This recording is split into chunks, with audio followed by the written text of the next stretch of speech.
Cooperate and comply if you don't want to die. Yep, liberal cities ask you to be polite and give your cash to thugs without a fight. Cops are warning of follow-home robberies in the pricey Melrose shopping district in liberal L.A. You can almost see the fear on their Botoxed faces. A Real Housewives of Beverly Hills star was just robbed of $1 million worth of valuables. Crooks lay in wait, follow you home, and then bam, steal the family jewels.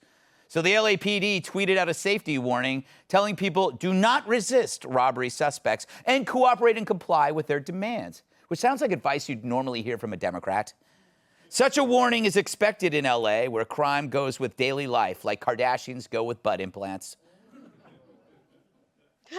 Meanwhile, downtown Seattle has gotten so dangerous, government employees need escorts to get around, and not the kind of escorts Bill Clinton uses. A new program called the Walking Bus provides King County employees with security guards to and from transportation. Private sector workers, however, get squat, as the Seattle City Council proposed slashing the police budget by another $11 million. And back where we're at, NYC, incoming Democratic Mayor Eric Adams recently sat down with a BLM leader to discuss policing and crime. Adams, to his credit, is reinstating a plan to put more undercover cops on the streets. And that made BLM angrier than Jeffrey Toobin running out of Kleenex. If they think that they're going to go back to the old ways of policing, then we're going to take to the streets again. There will be riots, there will be fire, and there will be bloodshed. But that kind of sounds like the status quo right now, and that's the problem. When things are this bad on the streets, vowing that things will be bad on the streets no longer rates. It doesn't matter. You're threatening us with what we already have. That's like The View threatening you with stupidity. So, Congressman, are you hopeful at all that the Democrats are finally beginning to see that they've been incentivizing criminals? I mean, we have a... No. I'm not. I'm hopeful that they would actually, see the light of day, but they're not going to. We saw this with the Virginia election, and we saw it with elections around the country. When you defund the police, you shouldn't be surprised when you get more crime, except Democrats, they don't care. Right. They're just going to keep... You saw it with the bill they passed. So I don't think they change. What I do know is the folks that I represent in West Central Ohio, they're not just going to give what the bad guy comes to your house. They're not just going to give in to that. I mean, they actually believe in the Second Amendment out where I'm from. So I just don't think that's going to fly either. Yeah. And speaking of the Second Amendment, Dagan, the reason why Rittenhouse became a thing is because there was a void in which the government didn't fulfill. The government, in a sense, the cowardly politicians, forced to reduce presence of police while the media, energized riots. And so what happened? An explosion of crime. And then what happens? Citizens have to deal with it their way. So what you're seeing is an incentivizing not just of criminality, but citizens practicing the Second Amendment. Right, and you're probably going to see paying for protection because small businesses, they don't have any way of preventing shoplifting in their stores. Yeah. But when did safety become a dirty word? When did safety become a... In my bedroom. I don't even know what that means.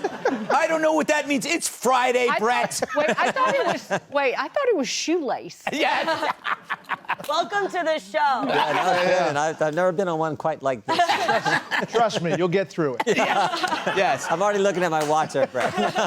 It's like a medical procedure. It's a little painful, but in the end, you're glad you had it done. But how did safety become a privilege and not a right? And in terms of New York City, it is truly cooperate and comply. You have to lay down, roll over, and be quiet. You are not allowed to defend yourself in New York City. Not in any way.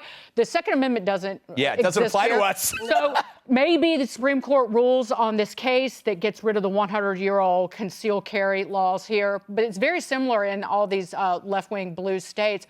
But that being said, even if you try to defend yourself, somebody's going to videotape it. You're going to wind up losing your job. You're going to wind up probably charged with the crime you didn't commit. So I've chosen to wear my leftover Frankenstein boots around. So I'm just going to walk around and try to scare the out of people. There you go. That is a strategy. Hence the exclamation point. Yes, exactly. Got it. Brett, if Eric Adams stands up to Hawk Newsom from BLM, will the media then call Eric Adams the new face of white supremacy? Yeah, I think that's really an interesting question. Yeah. Mayor-elect Adams is a guy, a Democrat, who is leading on a number of different things, including fighting crime, and that is popular. That's why he won overwhelmingly. And I think you're going to see that at different places around the country. Crime is one of the most powerful political movers of voters. And if you don't feel safe at home, you are going to vote the people who are in office that are not dealing with it. And you're going to vote them out. Yeah. And I think that's really a great question, and I think it's going to have to be addressed. I think it's going to happen. You know, Kat, how do you feel about the advice from the police for people like you who go shopping and spend so much money on girly things? That is what I do. Yes. I think you missed one of the most absurd parts of it, of the warning, which said, avoid displaying high-value items like jewelry, watches, purses out in public places. Basically, what they're saying is, only wear your nice stuff in your home alone where nobody can see it. Yes. Like, I don't think that's why people buy those things. Exactly. What's going to happen to the rap? Your finest clothes. What's going to happen to the rap industry, Brad, if you can't wear your bling? Exactly. Yes. That's not what I thought you were going to ask him. What's going to happen to that suit? Oh, yeah.